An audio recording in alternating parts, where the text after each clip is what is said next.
do with their ability, and it's nothing to do with their intelligence. It is just some other things are taking the place in their brains, in the space we're learning to be going. Sometimes they're experiencing some of those things, some homelessness and things like that.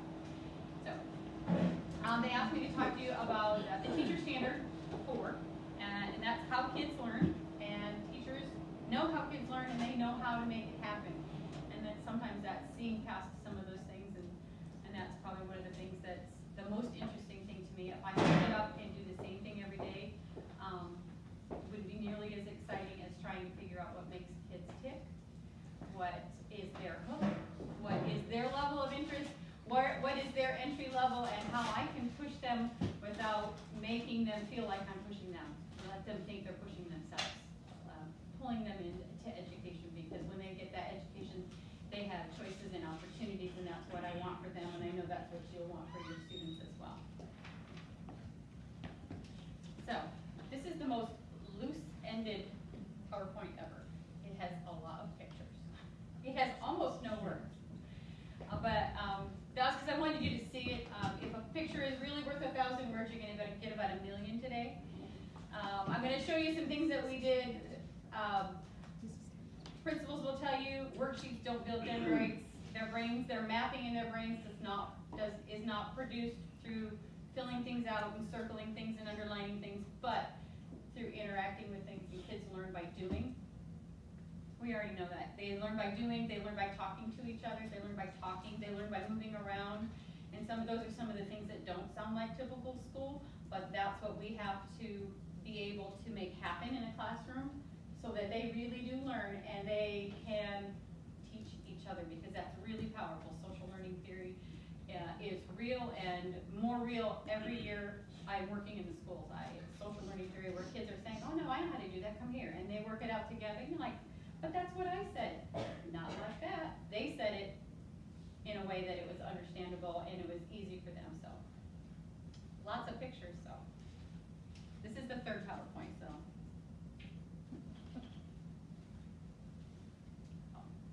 keep calm. That's me. Follow me on Twitter if you're interested. I try to post something on Twitter 2 to 3 times a week. I post things that are going on at my school, things that are interesting, things that are engaging and interactive, because kids don't learn sitting at their desks, but they do learn when they're up and moving and when they're doing and when they're talking to each other. And then follow some of the people that I follow, because I follow some really smart people because I steal their ideas all the time. That's what good teachers do, is they steal other people's ideas and make them their own for their own kids. Absolutely. That's what this standard is about, is knowing what the standard says, which sounds pretty dry, and knowing how to take that standard and make it so that it is something that they can move and do and say and act, and then create that social emotional memory with that content, so they're like, oh, I remember this. In 4th grade we did this. In 2nd grade we did this. And now they remember because it was a social, I was with my friends, we were having fun, and this is what we did. That's how kids learn, in my opinion. I think your teachers are great. Your professors, excuse me. Teachers know the intellectual, physical, social, emotional development of their students, and they use it to draft instructional plans. This is like all words that are in the PowerPoint. Know where your kids come from.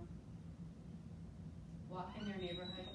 I know this doesn't sound like it has anything to do with it, but if you don't know your students, you don't know what is their hook. You don't know what makes them interested in learning. You don't know. I ride the buses in the afternoon. I know where they live. I see their houses, the one that's next to the one that's burned out. I see that. You have to know your kids. You have to know them to know what is interesting to them. You have to know them to be able to reflect on what is going to make them want to learn. This is our bus route, and it's I ride the buses a couple times a week in the afternoon, so I can have a chance just to be on the bus and supporting the bus driver, but also to see where they live and where they come from. It gives me a whole different perspective on them, and it helps me understand them. Ms. Barnes. And we're your neighbors. since you've been here, our lesson plan format has changed drastically because of all the stuff coming down from DPI. Right. And the first part of our lesson planning now, and the folks will have me in 242, the first part of lesson planning now is something called contextual information. And they have to have in 1,500 words or less, they have to describe their kids, where their kids come from, and all of those things that you're just now talking about, and Okay. how that will impact their teaching. Well, I So didn't know you're that. spot on. I Yeah. didn't know that, but, kids say to me every day, Mrs. Bartlett, will you test me? Now, who wants to take a test, right? But they say to me every day, will you test me, will you test me? And I was like, why do you want me to test you? And then I realized, because I have to be reflected to be a good teacher, I realized that what they wanted was for me to sit at a table with them. Because before I give you a test, I sit and I talk to you, I'm like, hey, you're looking smart today, you ready? Let's do this. We talk and but they tell me whatever they want to tell me, but I think sometimes they don't get that opportunity to have a face-to-face, one-on-one conversation where you're not also going, I sat down. You know, they get a lot of this, but they don't get that one-on-one. They don't want to take a test. They don't want to be tested. They want me to just listen to them and me to talk only to them, and that's real to them. After I give you a test, we're best friends. And then you come and tell me things I don't need to know, but we've made a friendship now. So if you can find a way to make sure that you have a chance to look them in the eye and hear only one, every chance you get, I'm sorry, I'm listening to Gloria. I need you to wait. Go ahead, Gloria. Look them in the eye and don't be distracted. It is so meaningful to them. They might never experience this, or they might seldom experience it. Their families are under stress, they're busy, they just forget to do it, but if you can do that with them, you will have an opportunity to know them. I always keep a composition notebook where I write down random things kids tell me, because sometimes it doesn't fit together. I had a little girl, I'm sorry, I'm taking too long. No, But I had a little girl, and you're not taking too long, you're doing just fine.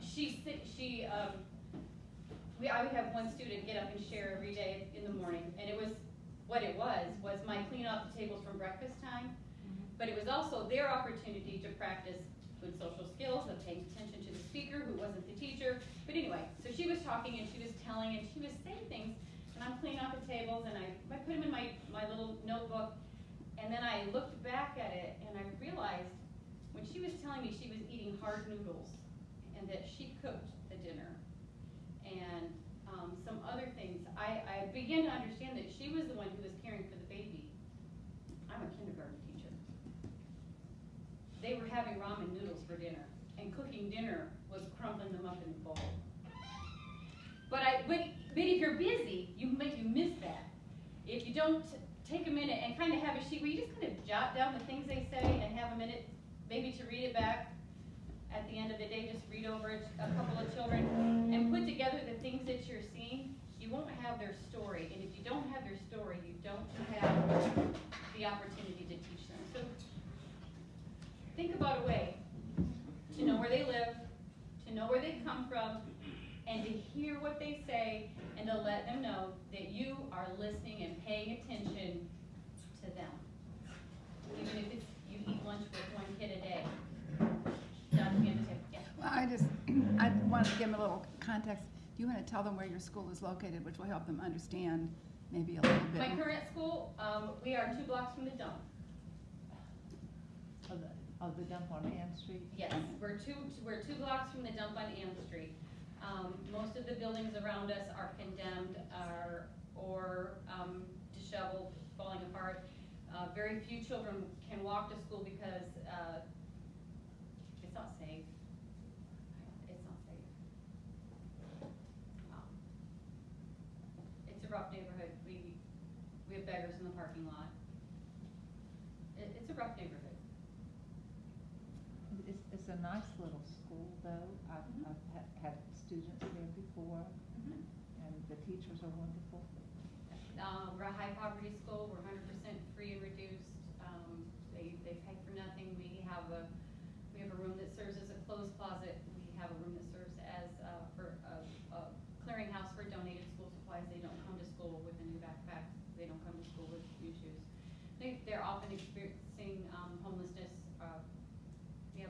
4 families we pick up from shelters.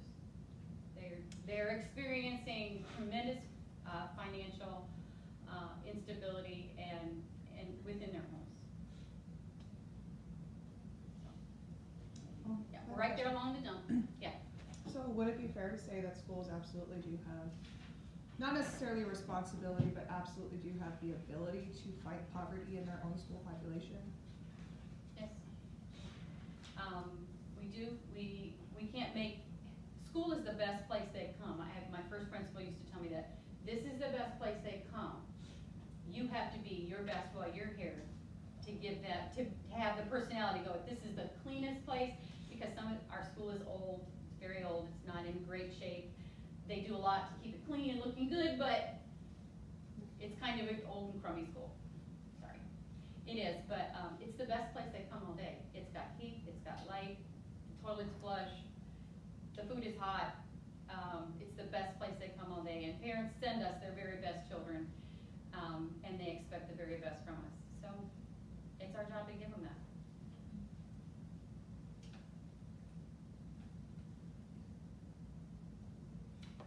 Kids need their learning to be interactive and fun and bright. This is just some sight words that we worked on. I have to make sure that I connect pictures with words in the primary, and even as you go up. I will be teaching away and I think I've got you. You know what I'm talking about. For example, I was teaching an Aesop fable that was in our curriculum one year, and I'm teaching Aesop's fable, and I'm talking about the pitcher. The crow is filling up the pitcher with rocks, and I think I'm doing a really great job. I am a pretty awesome storyteller.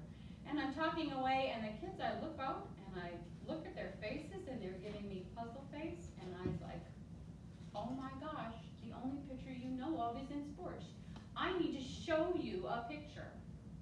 I need to show you a picture of water so that you understand it. I have to give you the visuals. I have to give you the vocabulary. I need to provide you with those experiences so you understand stories.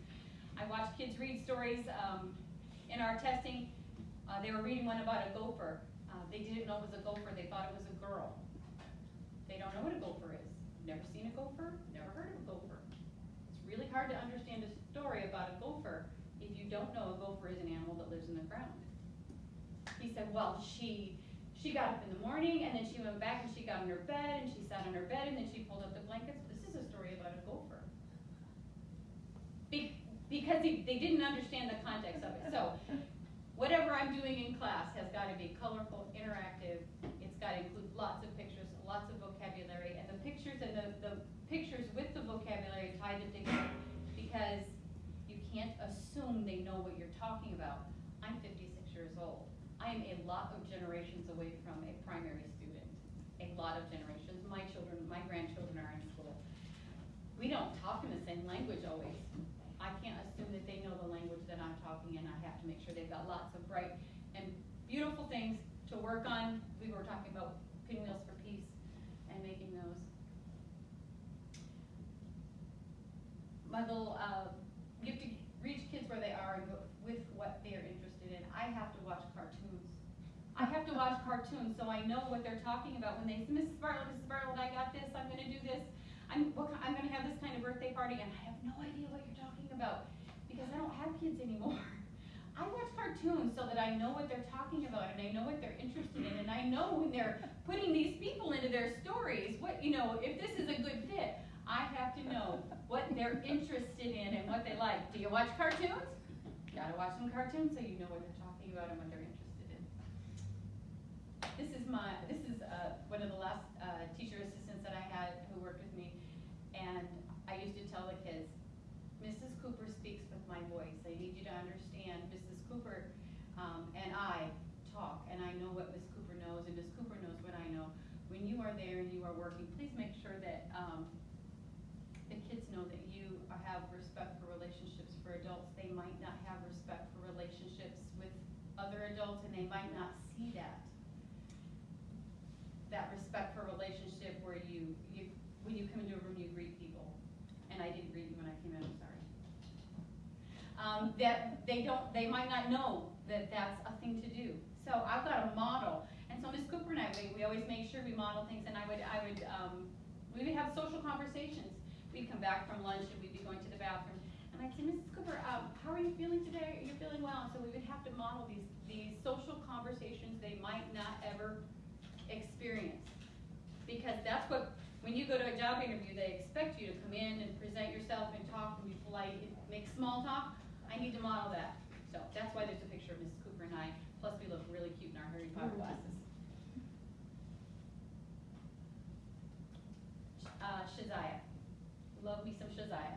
Shazia was not interested in making those cubes, and I really needed Shazia to be interested in making cubes because it is one of our geometric forms that we learned in the primary. One of the things I know about Shazia from my journaling about her is that Shazia is very family related. She talks about her family all the time. She talks about her siblings. She talks about her mom. She talks about her dad. And so I had an idea. It's hard to put those cubes together if you've never done it. It's really hard to get those cubes to stay together, and so it requires a lot of persistence, a lot of perseverance, and that's something that children in poverty don't have a lot. They get frustrated, they want to walk away. Done. That's what they'll say, I'm done. I've got to build that in, and my hook with Shazia was to say, I wonder, I made this one that's medium sized. I wonder if you can make a big one. She immediately said, this one's the mommy, I'm going to make the daddy, and then I'm going to make the baby. She all of a sudden was motivated to persevere at this hard task of getting these together. This was my hook with Shazia. That's because I know Shazia, and I know what she's going to be interested in. Her love up to talking about her family made that one important for her. I just love that picture. We were doing some global learning, sorry. I was having fun with pictures.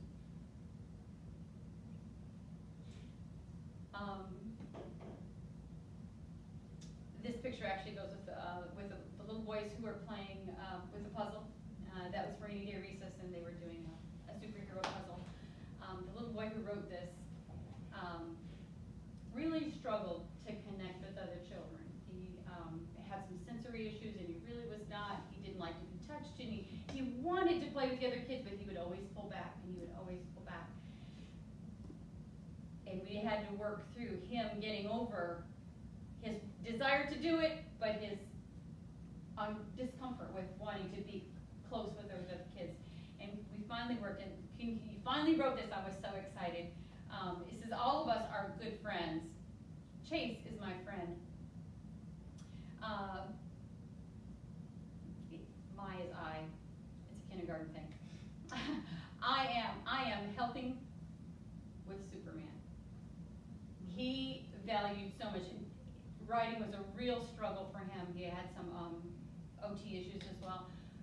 But when he could express that he had a friend, his mom cried for a half an hour. When I said, he has a friend, she said, no. I said, no, Chase has a friend.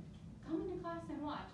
Look what he wrote. She was so excited because he'd taken the time to work, we'd taken the time with him to work through his discomfort being up close to other children. His desire was there, but his physical discomfort with being close to kids. And I included that writing there because that's another thing we have to be noticing and looking for. Kind of, if you journaling about and making sure you're putting it together, making sure he wouldn't be ready to go to first grade had he not been able to move towards integrating himself into the classroom. I'll find that one. Reach out to some community volunteers. We had some community volunteers who came in and provided a lot of context for my students. My students often, they had grandparents or relatives who lived away. We found a group of ladies who came in, every one of them living on Social Security, but they came in and read with the students, and they became our grandmothers. The children called them Our Ladies. When are Our Ladies coming? And the ladies would come and they would read with them, and they provided that additional layer of support and comfort, and they just read with them. The kids would read to them, they'd help them with words, they would work through things, and they connected with that. So my point on that one is reflecting on the kids might not have the extended family. For those of us who grew up with extended family, it's awesome to have it. And And when you don't, sometimes you get that me against the world. So providing some of those experiences where they have an opportunity to connect with people on not a consistent basis. Like these, like my ladies came on Wednesdays. They came every Wednesday. I read with my children, and they were so content.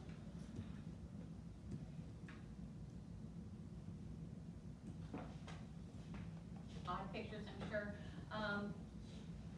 Team numbers are a struggle, and I needed to find a way to make it simple for them. I don't want to spend my whole paycheck, so I needed to find a way to make counting those team numbers and understanding tens and ones, tens and some left over is a team number, egg cartons. Look for some teacher hacks that connect with how kids learn. Kids learn by doing, and by doing it over and over again, and playing with it and having fun. And this is a way that we could do that, and they were very successful at understanding. They had a 10 and 1. There are lots of kids in 3rd, 4th, and 5th grade who still struggle with the concept of place value and grouping and regrouping, because they need to play with it, they need to build it, they need to find a way that makes sense to them. This isn't the most genius idea anybody ever had, but it's almost free, and about 15 cents and a dozen eggs that you get to eat. A way for them to begin to understand it, and you will find tons of teacher hacks and things that are free or practically free to do. They need to make and do. It needs to be fun too. I mean, it's a lot more fun. You can circle things on a page. You can surely do that, but that's not the engagement level that they need. That's not the engagement that's going to make them remember. This little fellow, I included this picture. He's not doing what everybody else is doing. He's upset. He was under the table about 5 minutes before that photo. He wanted me to call his dad. He doesn't live with his dad. He wants to live with his dad, but he doesn't. I say, how about we write a letter? I will mail it. Write your dad a letter. Tell him how much you miss him and that you love him, and we'll mail it. And we did. But when you need a minute for, when something is on your mind and you go to class and it's just, you didn't hear a word that was said, kids are the same. So that's why this fella is writing a letter. More fun stuff.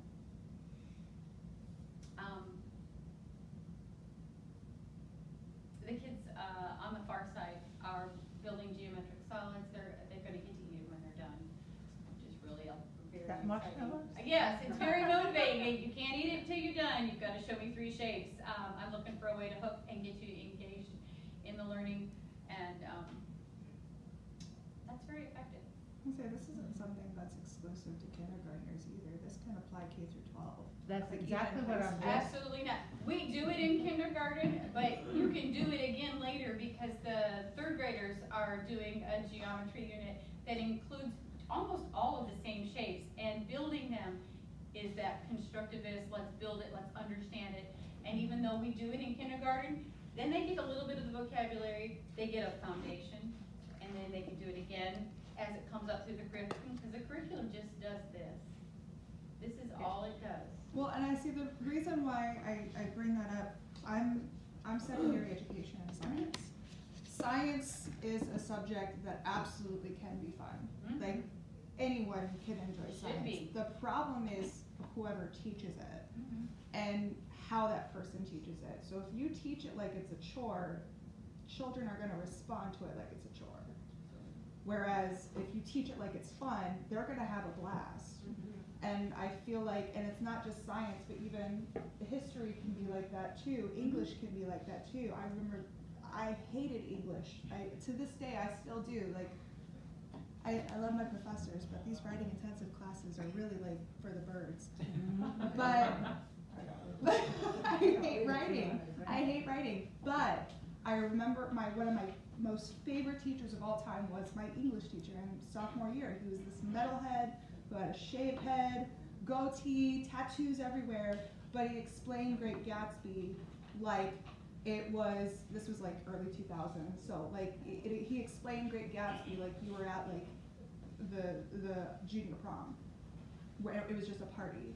Like he explained it in a way that was fun.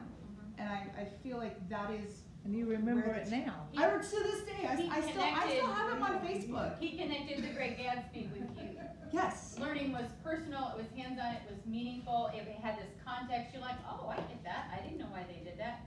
But And I feel like science is one of those subjects where that is taken for granted way too much way more than it should. It is one of the easiest subjects where you can use tactile methods, you can use hands-on.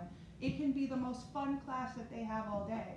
But because I see teachers don't implement that, it becomes a chore to them.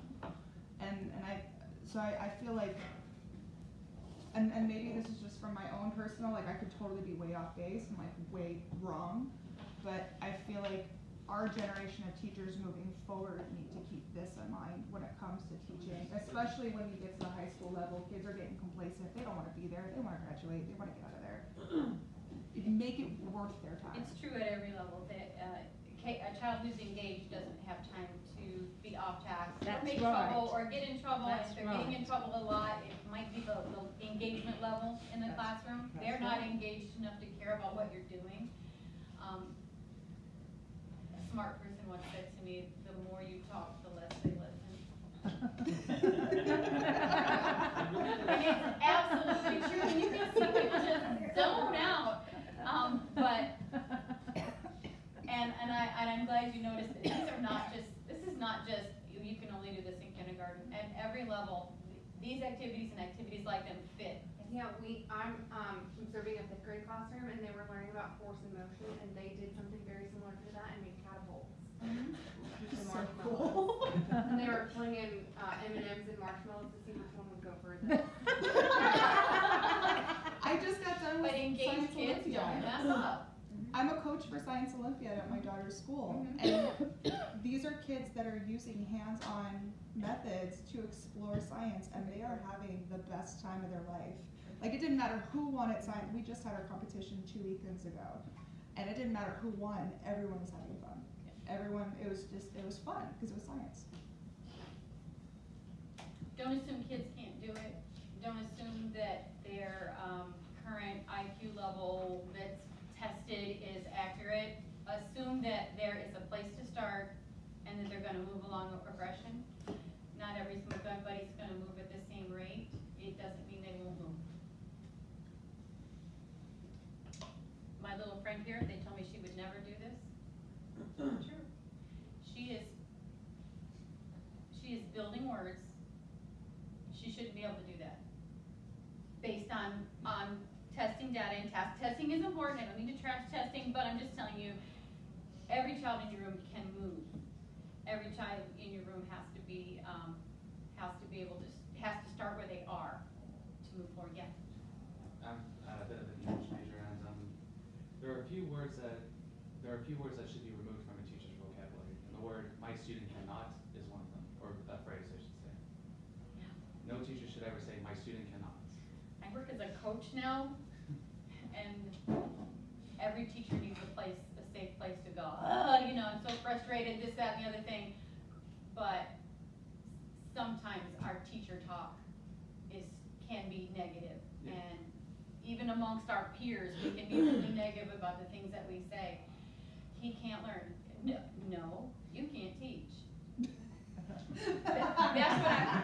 That's what I need you to Oh, know. that was If great. you're saying he can't Where learn. were you when I had geometry? I got a story for you about that one, but yeah. I wasn't allowed to take geometry in high school because I wasn't smart enough. My mom had some choice words for my geometry teacher. So anyway, but my friend is building words and she knows what she's doing. She is not faking it. She is not doing it because we've done it so many times. She has memorized it. She's building words. And if you're lucky enough to have a mainstream kid, they can do it too. They just might need to do it differently or more often. Yeah. What I want to say is that children learn at different pace. They learn at different pace. I'm saying not everybody learn at the same pace. Even at our age, we learn at Yes. different pace. Yes. I'm saying maybe me, I can be smarter than Andrew.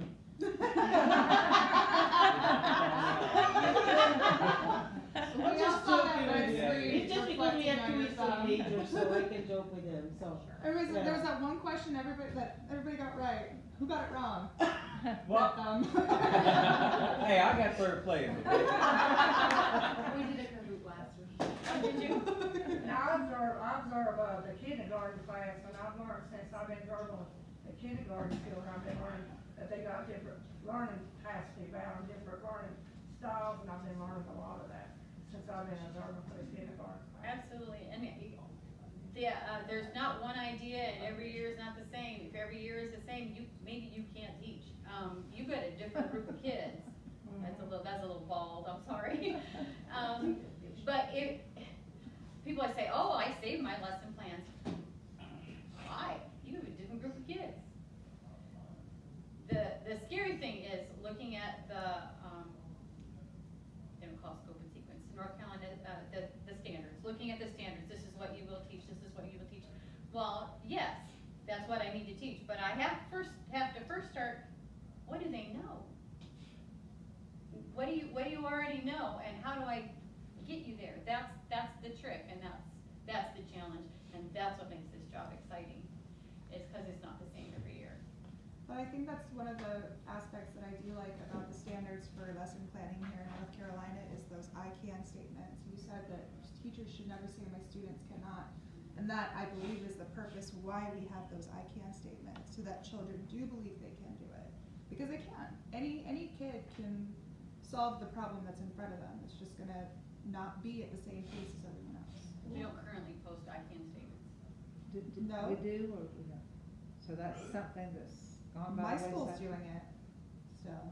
Massey By Hill.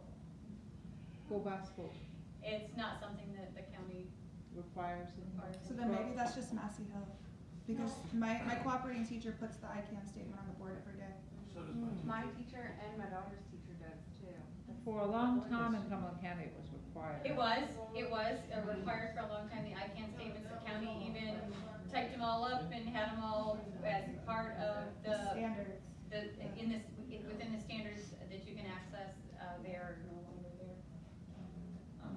Really? It doesn't mean you can't use them, but they are not required. I feel And like they're that's so a big, fun. that's the push, that's a big push though, for kids, is, no, I can do Mhm. this. Yeah. We're at one of the Witten Wisdom pilot schools, and so we're piloting the materials. And that is all but 9 elementary schools, so it's 43 to 9. Wait, what happened? Sorry, I missed the last thing you said. North Carolina's piloting a ELA program called Witten Wisdom. A new reading program. It's a new reading and writing program. I just thought my teacher was being witty when she called it that. I was like, why does she call it wit and wisdom? I'm like, I don't understand why she doesn't call it ELA.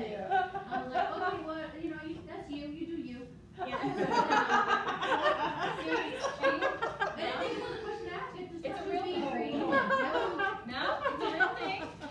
43 elementary schools are piloting Witten Wisdom. There are 8 or 9 that they call navigator schools, and they are just teaching the North Carolina Standard Course of Study and using their materials. The standards are the same. The Witten Wisdom pilot schools have curriculum from Witten Wisdom. It was written by the people who did Engage New York. It's a math curriculum. It's not too hard, it's just. No, the math system that they have now is way too hard, for at least high school level. Like, they have it broken up so wrong that you like learn everything opposite of the way you're supposed to. In high school? Mm-hmm. Like, cause you like don't learn anything about the functions until your senior year, but you, like, that's the first But thing. you need functions in order to learn how to graph parabolas. Exactly, but you don't Yeah. learn about them until your senior year. But you do all the other stuff until the end. I cannot speak to high school. I'm gonna let that one go. I am not a math major, so I don't know. The highest I went in high school was geometry. Yeah, that's and what then I wanted to be. So back. That's I kind of was why I taking all hated the math math. in high school. That's right there. That's kind of why I hated math in high school. Is that right? Make sure you're making use of peer tutoring. whatever you call it, peer tutoring or collaborating or partnering students. A lot of kids are really good at explaining to other kids how to do things. And sometimes when you get to switch it up and someone who has been the listener is the talker, it's really powerful. It's like, well, all of a sudden they sit up a little straighter.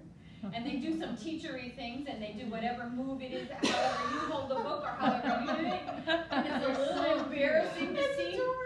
It's a little embarrassing to see yourself doing those, like, oh, I do that. But it's what they consider good teaching, and so it's a compliment.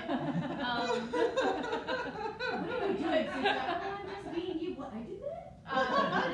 Well, and then there's a certain part of the year in kindergarten and first grade anyway, where they want at rainy day recess, they want to play school, and then they flat out imitate you. It's pretty rich. But my friends they're peer tutoring. London is really good at helping other kids. She's really good at it. She has a baby brother, and she's excited because she's teaching him at home. And she's really good, and her friend is really much more willing to listen to her because the child's listened to me all day. She's really ready for a different voice, and they get a lot out of it. London gets something out of it because London's learning to articulate her ideas and her thoughts and what she knows, and in her way, both of them are learning something, and then you can switch it up in a different area. Well, now you're the teacher and you're the switch it up. So I don't know if they still do this in elementary schools, and I don't think they do actually, but when I was in elementary school, once you hit 5th and 6th grade, this was K through 6, but once you were in 5th and 6th grade, you were the senior students of that school, so you volunteered for jobs. And so both my 5th and 6th grade year, I volunteered as a tutor, and I was put in a 3rd grade classroom. It was the same, the teacher had actually requested me back the next year. But I think that's what started my love of teaching, was because especially at the end of the year, I got a little book of thank you notes, of thank you letters from all the kids. But that's actually I did notice that was one of the best ways that the kids who didn't quite understand it had to hear it from someone else. I think once you teach them for an extended period of time, sometimes it can fall deaf on them. They have to hear it from another voice in order to grasp it. And I have seen teachers kind of take that as an insult. Well, that's what I was telling you, and that's what I was teaching you, and I think that's not quite fair. It's not necessarily an insult to you as a teacher, but more of a, hey, it just takes a couple different voices to get the concept through. On the advice note, and I'm not sure this is worth it, but check your ego at the door. I'm not all that, you're not all that, nobody is. Just check your ego at the door. If you're not a learner, you're not modeling learning. If you're not a learner, if I can't learn from somebody else, I'm limited. I'm going to reach a ceiling. So you have to really kind of check your personal dignity at the door. If you work in the primary, your personal dignity might go out the door too. Check your dignity at the door. Check your ego at the door, because they don't need it. Celebrate with them. If all you ever send home to your students' parents is, he can't, he doesn't, he won't, if you don't ever, we're a class dojo school, both my last two schools were, if you're sending home negative things, expect them to tune you out, just like the kids tune you out. They will, if that's all you send home. If you don't ever send home, oh my gosh, look at this, they'll just tune you out. And you need their parents to be your ally as much as possible, and they need to hear you speak positively about their child. And if you write on their folder every day, Julia doesn't have any self-control, you're done teaching them. You're done teaching her. She's not gonna listen to you, and neither is mom. Do you ever send pictures home to the parents? All the time. I would be so excited to get a picture of my child like that. Yeah. I got a question. Like when the child gets a report card, like as a teacher, do do you change the remarks on the report card? Cause like with my kids, the remarks be the same every 6 or 9 weeks, and I'm just like, dog, they doing the same thing. And then when I can't call that teacher, like, well, no, they're actually getting better. I'm like, so why did you leave the remarks on the report card? And I'm thinking they not doing There's nothing. these- I'm reading your remarks. Good question. There's a super limited pool. I can't make comments, I can select a pre-written comment. Oh, that's what it is. Yeah.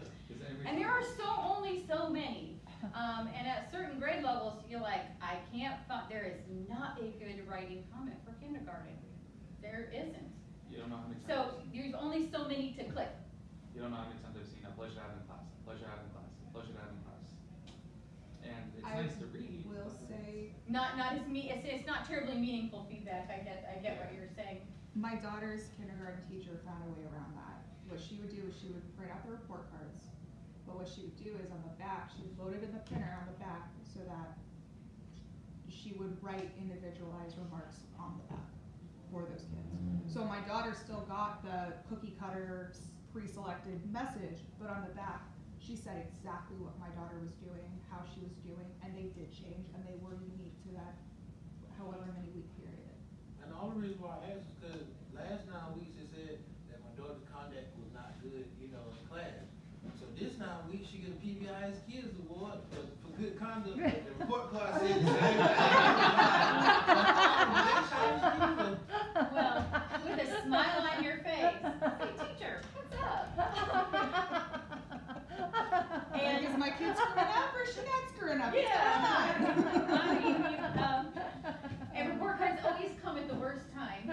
There's always something else going on at school. I promise you, you were there till 8 o'clock the night before, and so I apologize. Shouldn't happen. It Something does. else I noticed that when my daughter went to school at the beginning of the year, she had a different teacher because the teacher was on, what you call it, she was on leave because she was pregnant. Mhm. She had a baby, she come back, and like everything the first teacher said, this teacher contradicts everything. I'm like, well, hold on, why did the child change from the time you got back? You know, when she was this way. And I was thinking, I was like, well, what if my child is not responsive to that teacher like she was with the first teacher?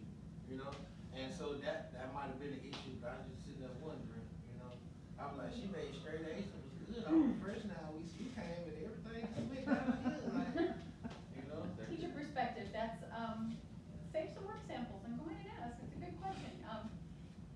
You are the consumer. You get to go in and ask questions, you know, did something happen? And talk to your daughter, maybe she isn't as comfortable with the new teacher, or maybe she's just like, I really like my other teacher.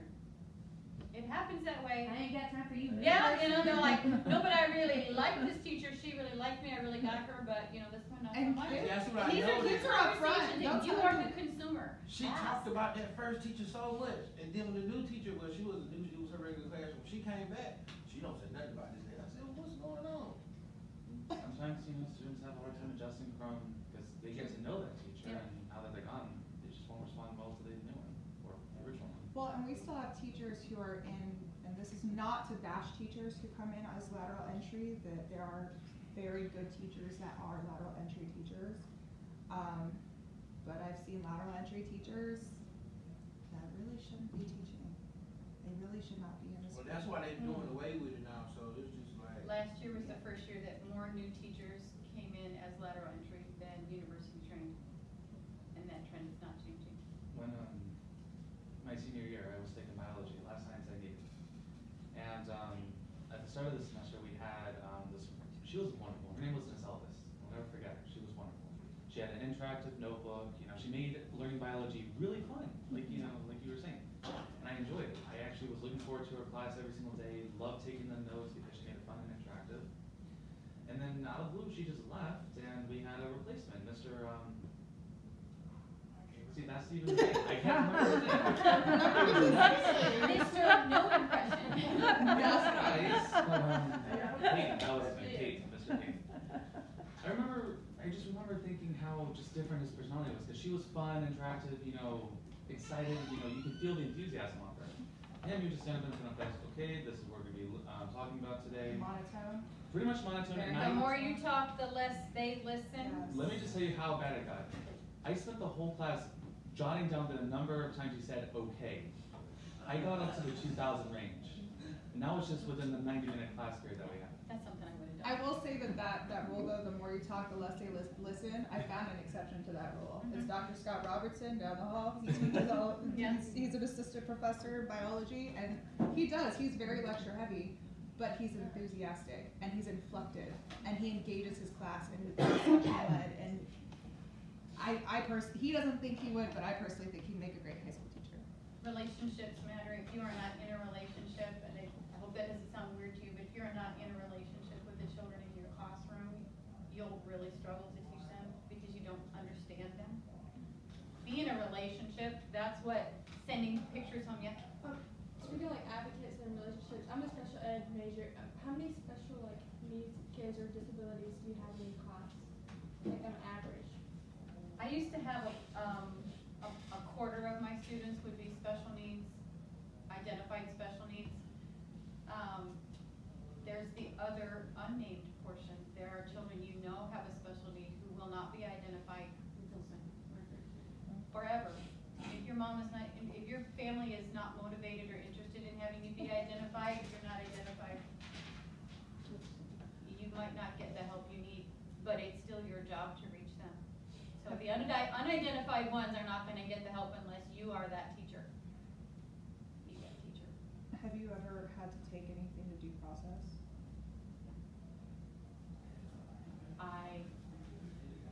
I'll tell you that later.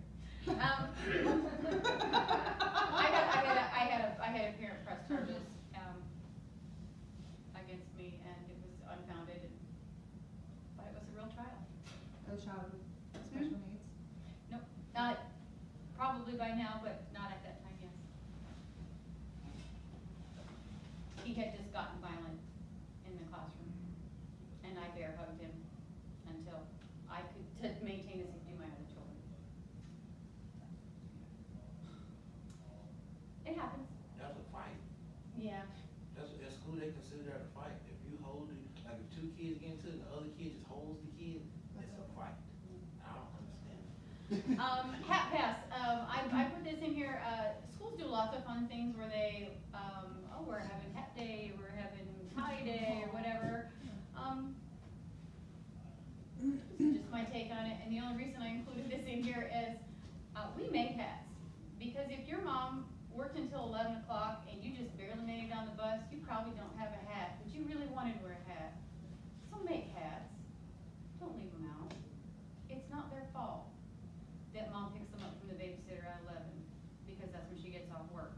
And she didn't read that note about it being hat day, or red shirt day, or whatever. Include your kids. Don't leave anybody out. It's not that hard. If you're done with your center rotation, you can make the tie that everybody else is wearing during Dr. Seuss week. Make sure that the activities you do not require mom or dad to do something at home. They may or may not have time, money, energy, focus to do it, but you can do it with them. And they'll always remember that you were the teacher that included them and made them feel like they were important, just as important as every other kid in class. Even, I have to tell this, because it's the same thing you're just talking about. When I taught 9th grade, over 30 years ago, in the Fayetteville City school system, I had a big table that I stole from the library that lined under my windows. And on that table, I kept supplies, crayons, paper, whatever it was that we needed. And whenever I assigned a project for these 9th graders, I never assigned a project where I didn't have the materials that they needed on that table. And then whenever we had one kind of project every 9 weeks, like we did Romeo and Juliet, there was a project. And I would have certain days that I would stay after school, where they could come into my room and use my materials, and we put some music on the project. And then I would have times in the morning that I would be there early, where they could come in and go on the project. So it's the same concept, but it was high school. And the kids loved it. The kids loved it. And not too long ago, it's been a little over a year ago, I was in Walmart and I heard, Mrs. Irvine, Mrs. Irvine.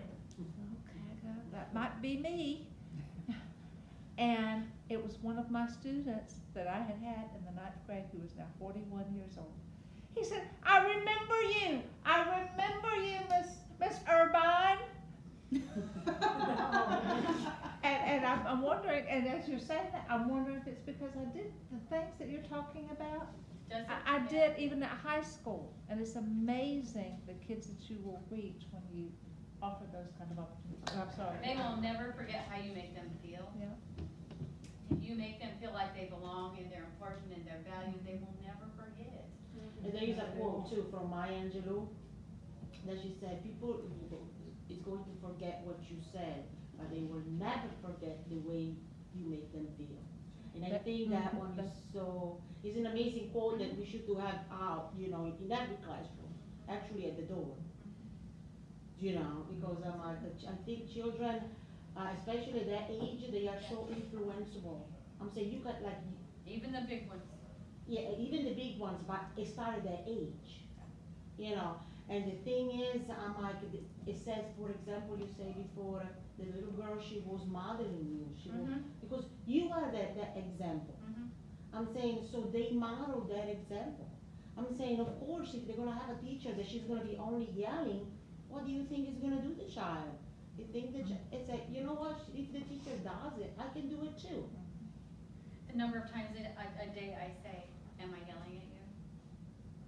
You're shouting at me, I'm not yelling at you. I never yell at you. Go ahead, take your voice down. I wanna hear what you have to say, but you can't yell at me. But that's what they do, that's what's practiced in their culture, in their homes, is that's how we solve problems. We yell, but I have to be something different, I have to be something different. So there's a Stand out in their student, lives. there's a student in my cooperating class that, and I think I've already brought her up before in one of my other classes, but she has a mom who has special needs herself.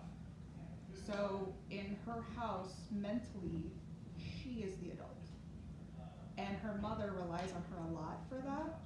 And so, I won't say her name, but she's been kind of labeled by other teachers as, well, that's just her.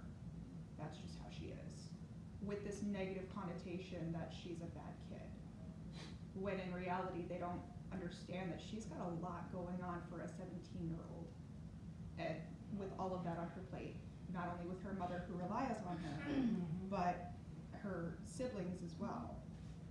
And so she gets in trouble a lot because her mouth gets her in trouble. She's loud, and she will, there is no such thing as, a filter to her. There isn't one, because she hasn't had anybody to teach her that. And so one of the ways that I noticed that started an instant connection with her was, I'm naturally in mom mode all the time, and I think that's just part of being a mom. You tend to just be like that with people who are that much younger than you. But I've noticed that when I've been next to her and I've told her, stop, pay attention, that has kind of been the, oh, I have someone setting a boundary for me, and I don't know what that feels like, but this is weird. Maybe I should listen. Needs help with regulation. Yeah. These interesting photos. I told you. What is on their forehead? Kids have a hard time moving away from counting all strategy. They find a strategy and they want to stick with it, but it's usually the most simplistic, so moving on. I've got to get you to move on, so we're putting a number in our head, and then we're counting up. I'm teaching you to count up, because that is one they get stuck at, and first grade, teachers get really mad at you. So I told you, check your dignity and your ego at the door. This is an example. I always sit on the floor with them when we're doing stuff, particularly in math. Math is very hands-on. I'm modeling for them what I want them to do, and I'm making it physical. We'll take the cubes away later, but right now we're making it really concrete, because we're going to put a number in our head and count up, because I'm going to be able to go faster. I'm going to be more efficient. We're talking about efficiency in our math. We're not just going to stick with one strategy. We have to look at all the strategies and then pick the ones that work. This isn't just a kindergarten strategy. The third graders are stuck on drawing circles to do repeated addition or multiplication. I've got to get you to move on. You've got to see the sets. So it's the same thing. strategy they learn, like, got it. But they need to move towards that efficiency. So making sure that you're exposing them to all that and reflecting on, if they don't know how to do it, everything that happens in the classroom is your fault. And I mean that in the best possible way. Really. Because you are the link between I know you and I know what you know and I know how you learn and I know where you have to go. That's you. That's your job. This is a butterfly funeral. We always raise caterpillars, and one of our butterflies, cocoon fell, didn't make it. And the kid said, Mrs. Bartlett will have to, he died, what are we gonna do? I'm so sad. And when the girl said, we'll have to have a funeral, well, by golly, we had a funeral. And they stood up, and they were so incredibly eloquent in the things that they wanted to say. But they learned something about how humans interact, how humans get along. They learned a great deal. They went around the circle, and this is one of the live butterflies.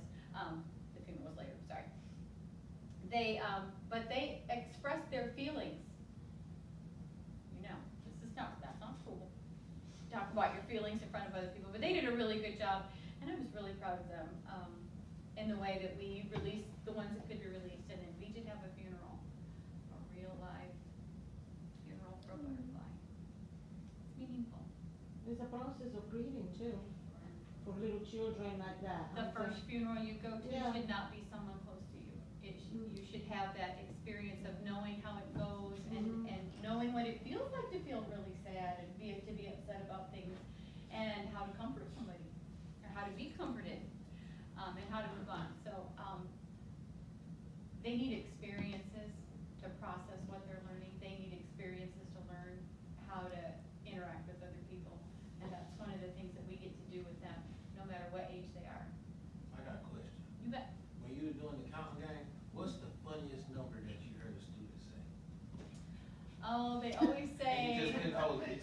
they always say something gazillion. Gazillion. Something gazillion. I'm like, Nobody's ever yeah. said, like my daughter, she says 11 teen, and every So that's time not she says good. 11 Well, 11 teen makes sense. I mean, I'm sorry, our numbers don't make sense. What about- 11 teen makes sense. What about 5 teen? Because I've heard a couple of those. They do, and I heard 1 5 teen is the hardest number, and if you just go with it, 5 teen, that would be another way to say what? 15. Oh, yeah. Not a big, it's not wrong. It's just another way to say it. Moving on. I've heard 1 team. Yeah, I've got it, because teen means 10. It makes sense, and that's reaching them where they are. Yeah, 11 teen, and 5 teen, I don't know why it's the number we leave out. Because it's silly. It doesn't sound right. I do have a question Yep. about how, like, before with the butterfly funeral. Do you try and have something where there is practice for them to process negative emotion? Because I've noticed that, can I get just a little personal? My husband is graduating from his Veterans Treatment Court program tomorrow. Like, 1.5 years of sobriety and treatment, and yay! But we've noticed that it started because he didn't know how to regulate negative emotion. And I'm noticing that that is a common trend among people who have addiction issues, who have found themselves in positions where they suffer from substance abuse. And I've found that it does tie, and there are studies showing that it does tie to that lack of negative emotion regulation. There's so much pressure on remaining positive that it's not okay to not be okay. Mm-hmm. And so I'm wondering, do you try and instill that into your kindergartners? Absolutely, and at every grade level, I always want to have a classroom where it is okay to be mad at me. It is okay to tell me that you're mad at me, but you can't scream at me. It's okay to be mad. Tell me you're mad at me, and we'll go out and we'll talk about why you're mad at me. Tell me that you're upset with me. You can say anything. Just like I can say anything to parents if I say it respectfully and correctly and with compassion. You can be mad at me. Mrs. Bartlett, I'm really mad at you. I need a minute. I dealt with a lot of children with anger issues. It's pretty common. They haven't learned how to regulate their own emotions, and I had a 2nd grader in my hands. I was a little bit late getting here because she was angry. She's just angry. So walk, I say, walk and talk, let's go, and we walk and we talk, and tell me what's bothering you. You can say anything. You can tell me that, you know, you don't like the way I look, whatever, but you have to be respectful. And yes, absolutely, if your classroom climate is such that they can tell you that they're upset, they can tell you that they're angry, and they should be able to. And you should check your ego at the door. It's okay, and be wrong. Be wrong and say so. I'm sorry, Mrs. Barlow was wrong. I didn't do that right. I apologize. If you can't be the bigger person in the room, I don't know how you could expect them to be. You have to be the bigger person in the room and make room for them. They do. They have emotion. I never make things up, but I try to be aware of the opportunities that arise. I didn't plan to have a butterfly funeral. It came up. But things come up in the year, you know, things come up, things happen, you're like, well, this is a great opportunity for us to talk about this. Let's talk about this. New babies at the house, or a new parent has joined the family, or a parent has left the family. So lots of things that come up that you can talk about that without revealing anybody, you know, private information. There are lots of things that can be talked about. And should be and need to be. Please don't rely on technology. If technology could teach them, they would already know.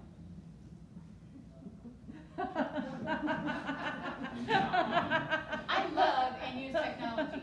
But if technology would teach them, they would come to school and they'd be reading and doing algebra. It does not. It is a support, it is a practice, but it does not teach them. You are the teacher. No, that was too much, wasn't it? I gotta leave now, I don't know what you're talking about. Technology teaches them. Technology teaches everything? We just sit here.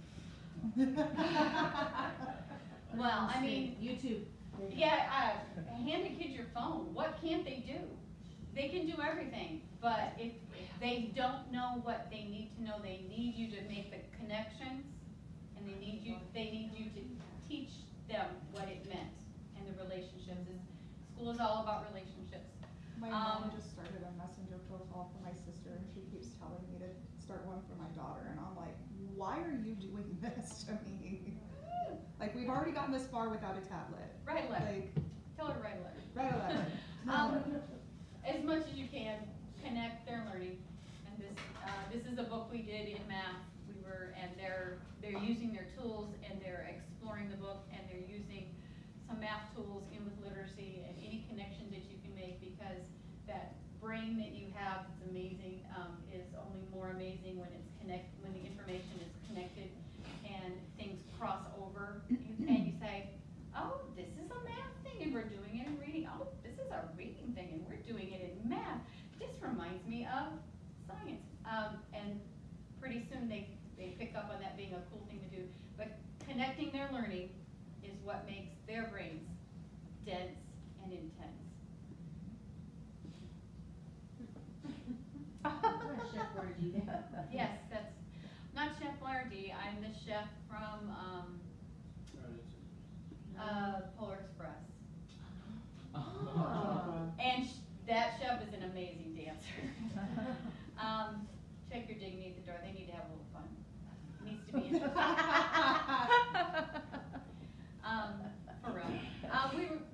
We read a book last year called The Parrot Tico Tango, and he's greedy and he takes from everybody. Social stories, a lot of the things you read provide that great context for the conversations about how people get along and how they don't, how to get over it when they don't, how to make it better, and how to improve, and how to work with each other. This particular book, he steals all their fruit and he takes it, but then he gets so much that he drops it. And then he has to go back because he's even dropped the piece he started with, and he asks. And anyway, it's a fun book. And we hit on the idea that the kids would want to make the fruit. They oohed and awed over that fruit like they'd never eaten fruit in their lives. That was the best fruit ever because we ate all the fruit from the book. We got permission from their parents. No one was going to be sick or ill. I wore gloves while I cut it up. But connecting their learning with activities and things that allow them to learn more, that's something that a reflective teacher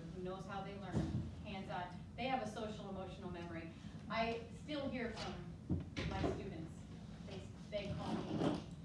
A kid came by at Christmas. Can I come to your house? Oh, sure. Come on. Just some more hands-on learning, reaching when I had to go in about 5 minutes. Please don't be the teacher who takes a recess.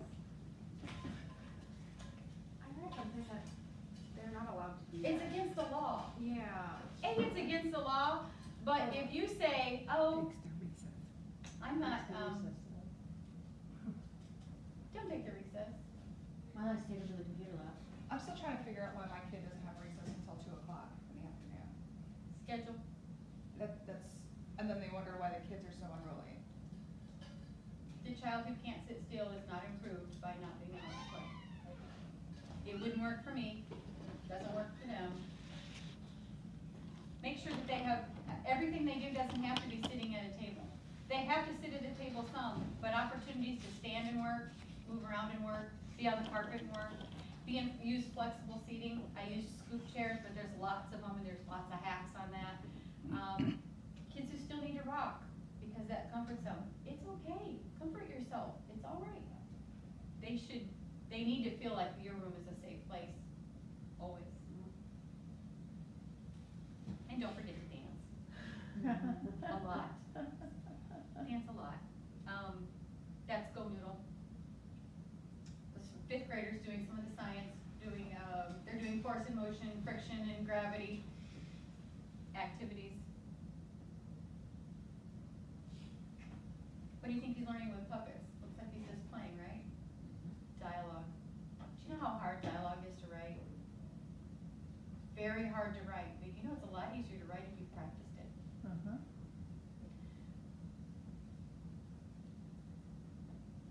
Make sure you play games. We just had EOG Cafe, and I set up 6 stations in the media center, and the kids rotated through, and they all had an opportunity to practice something that is one of our tested items.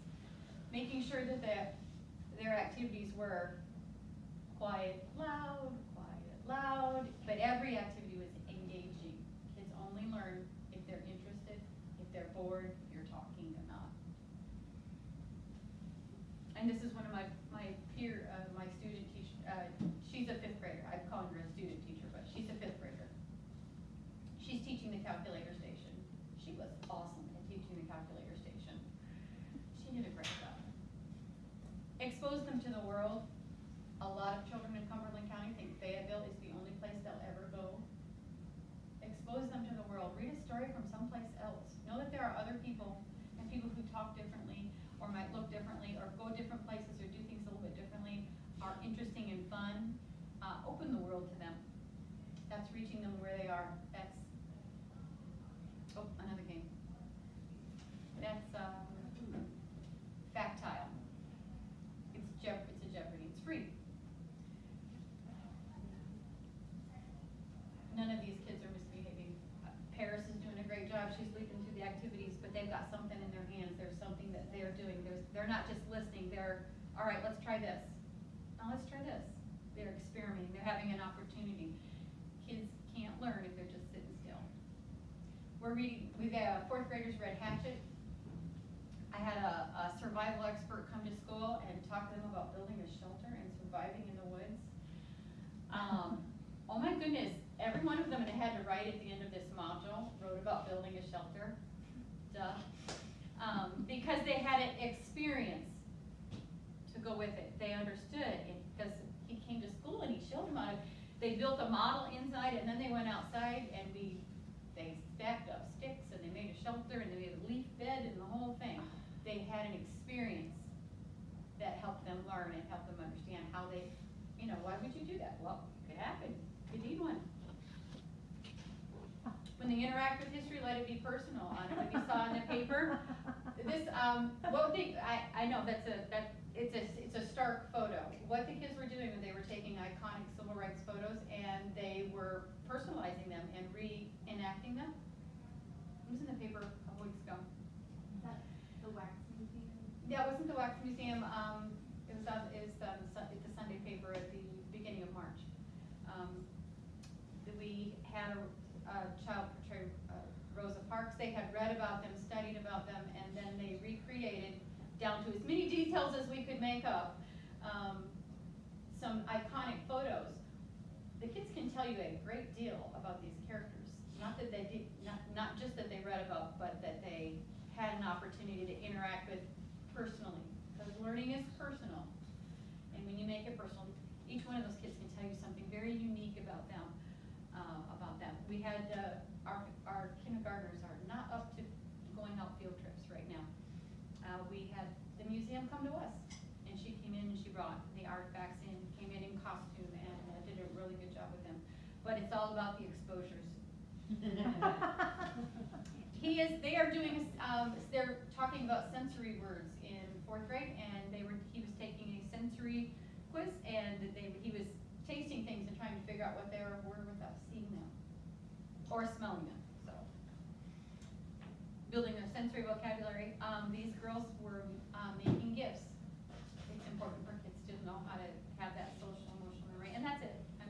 Close enough. That's a teacher hack. Instead of a worksheet where they've got problems, I put numbers and operations on cubes, and you shake it, and you get a different one every time. Just a different way to do it. It's a little more engaging because they get to move in between. That's it. Anyway.